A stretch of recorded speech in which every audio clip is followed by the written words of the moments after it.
On becoming a gentleman and man of the world. Excerpting Lord Chesterfield's 14th letter to his son. Errors and mistakes, however gross, in matters of opinion, if they are sincere, are to be pitied, but not punished nor laughed at. The blindness of the understanding is as much to be pitied as the blindness of the eye, and there is neither jest nor guilt in a man's losing his way in either case.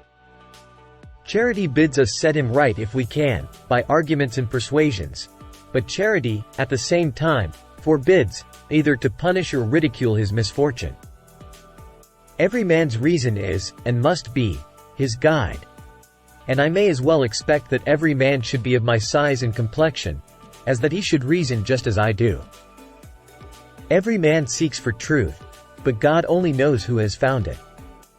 It is, therefore, as unjust to persecute, as it is absurd to ridicule, people for those several opinions, which they cannot help entertaining upon the conviction of their reason.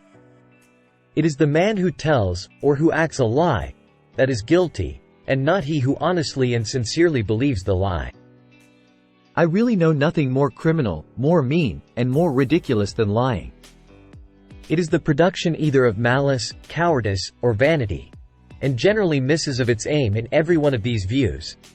For lies are always detected sooner or later. If I tell a malicious lie, in order to affect any man's fortune or character, I may indeed injure him for some time, but I shall be sure to be the greatest sufferer myself at last. For as soon as ever I am detected, and detected I most certainly shall be, I am blasted for the infamous attempt, and whatever is said afterward, to the disadvantage of that person, however true, passes for calumny. If I lie, or equivocate, for it is the same thing, in order to excuse myself for something that I have said or done, and to avoid the danger and the shame that I apprehend from it, I discover at once my fear as well as my falsehood, and only increase, instead of avoiding, the danger and the shame.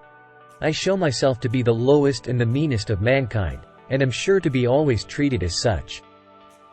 Fear, instead of avoiding, invites danger, for concealed cowards will insult known ones. If one has had the misfortune to be in the wrong, there is something noble in frankly owning it. It is the only way of atoning for it, and the only way of being forgiven. Equivocating, evading, shuffling, in order to remove a present danger or inconveniency, is something so mean, and betrays so much fear, that whoever practices them always deserves to be, and often will be kicked. There is another sort of lies, inoffensive enough in themselves, but wonderfully ridiculous. I mean those lies which a mistaken vanity suggests, that defeat the very end for which they are calculated, and terminate in the humiliation and confusion of their author, who is sure to be detected. These are chiefly narrative and historical lies, all intended to do infinite honor to their author. He is always the hero of his own romances. He has been in dangers from which nobody but himself ever escaped. He has seen with his own eyes, whatever other people have heard or read of. He has had more bonds fortunes than ever he knew women, and has ridden more miles post in one day than ever courier went in two. He is soon discovered, and as soon becomes the object of universal contempt and ridicule. Remember, then, as long as you live, that nothing but strict truth can carry you through the world, with either your conscience or your honor unwounded.